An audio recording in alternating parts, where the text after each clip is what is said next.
And now on the continuous call team, shh, Weidler's Whispers. Danny Weidler, 9 News. Yes, Danny Weidler, the Chief Rugby League reporter for 9 News. He's online right now. Hello, Danny. Good afternoon, gents. I'm glad you're talking about Origin. I don't know if any of you guys saw it on the 100% footy on Monday night. I'd be interested in Daryl's comments. Gus came out and said Queensland played without passion. What are your thoughts, Daryl? I mean, that's a big statement. Well, they were very disappointing. I don't know about without passion, but they were most disappointing, and they need to lift for this second game. He's probably right to a certain degree. They did get hammered. What was it, 50-4 or 6 or something? So, it's probably when you get beaten by that, it's, maybe they didn't have as much passion as they should have had, but I think they'll be a different side this weekend or next weekend coming up. So they love it, Danny. Backs against the wall. Yeah, they were disappointing. We don't need to fire them up, do we? Well, probably not. I think they'll fire up themselves. There'll be some changes. I've got no doubt there'll be some changes. If he gets through tomorrow, Papa Leahy for sure will be in the side, and I'm sure there'll be some other changes. But while we're on the subject... If he gets through tomorrow, he's playing in an hour, you idiot. Yeah, we're calling the game. Yeah, but he's got to go out tonight and get on the drink after.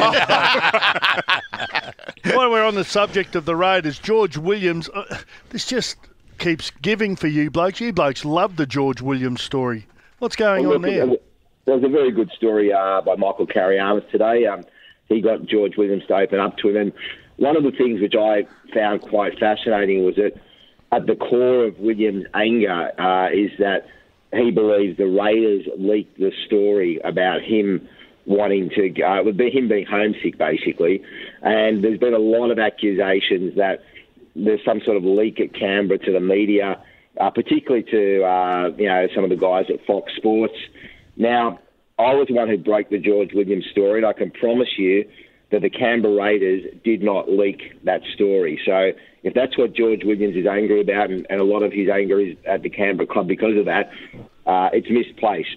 There is no way that Canberra leaked that story. The process was, I just got a tip-off from a player agent who said that George Williams has had enough here and he wants to go home.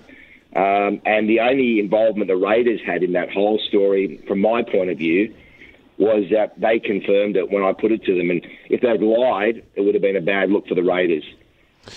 Yes, Danny, Boyd Cordner into retirement this week. Incidentally, they had 12 players of their top 38 last night, the Roosters, including the 3 blokes that have had to retire. But what's his future at the club?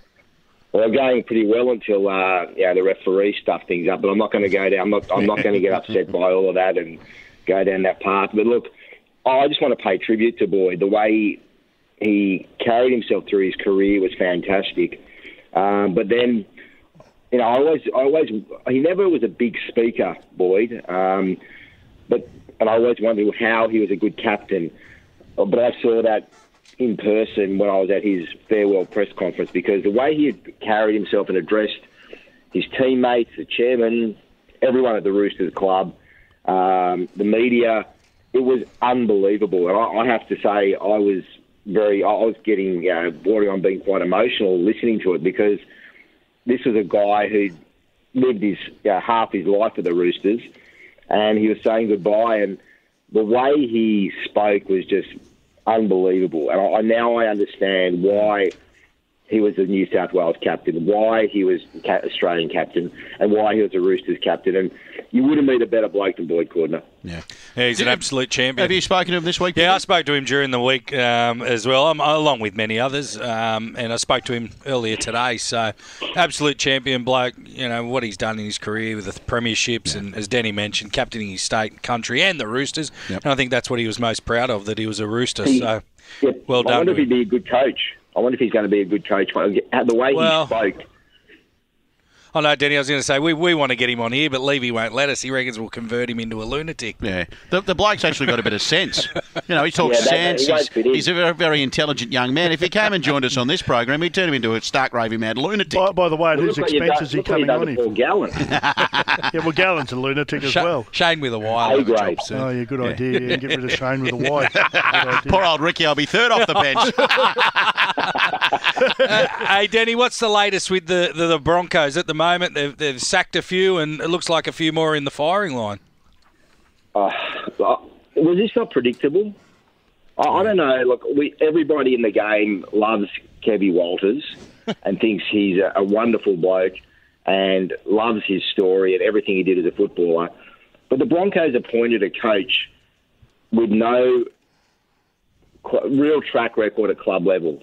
This is the biggest team in the league, and Kevy Walters was put there in a job that I think was above him. I don't think. I said it before he was appointed, and it's not because I don't like Kevy. I like him, but I just think he was the wrong man for the job. And I haven't seen anything so far to say that they made the right call. The old boys are the ones who pressured the club into this, and they've gone awfully quiet, haven't they, the Brisbane old boys? You don't see them now backing Kevy in a big way as they get flogged. They've become such an embarrassment to the game, and there are major concerns. I mean, we talk about crackdowns being a concern.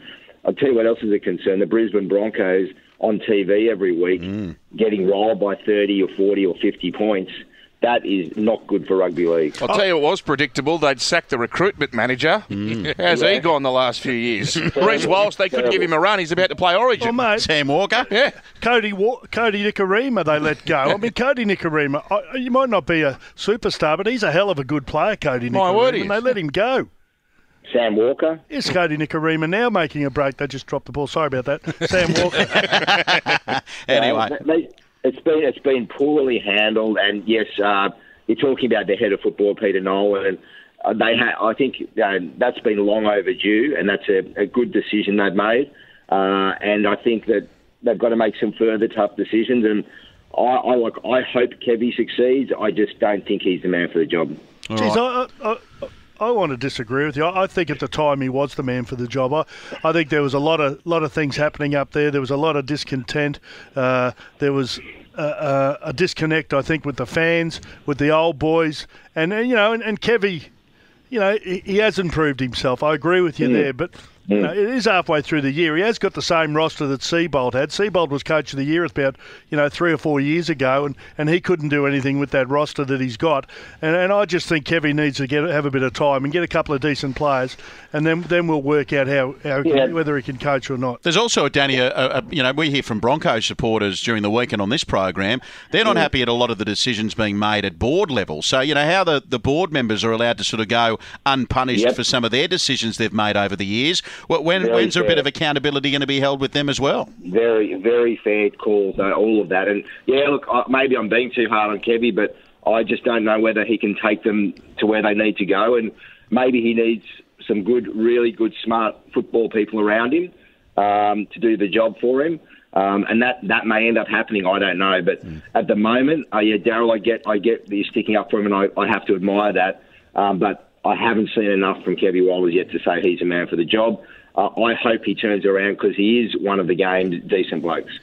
Hey, Danny, just on the sacking of it's Peter Nolan, I think the head of football. Is there any whispers at the moment on who Dave Donaghy and the Brisbane Broncos are looking to bring into those roles? Haven't heard, mate. Haven't heard. I'll try and get cracky on it. That's all right. I think there's some work for you to do. One light-hearted one before you go. You may have heard earlier that Paul Gallen's looking for a cleaner. Am I right in saying that you've been doing some cleaning this afternoon, which is why that throat's a little scratchy? When you've got stuff it's a bad day outside, so I thought I'm going to clean out the cupboards, and now I just can't stop sneezing. And look, yes, I have been doing some cleaning. It's not my go. I thought you were auditioning for a gig at Gal's Joint. I know you two are tight. Well, mate, I went to his palace the other day. Now, you'd need more than one cleaner to do that job. Well, he's got plenty, hasn't he? All right, good on you, Danny. Give us your sign-off. We'll catch you next week. Danny Widler, 9 News. There he is, Chief Rugby League reporter for 9 News, Danny Widler.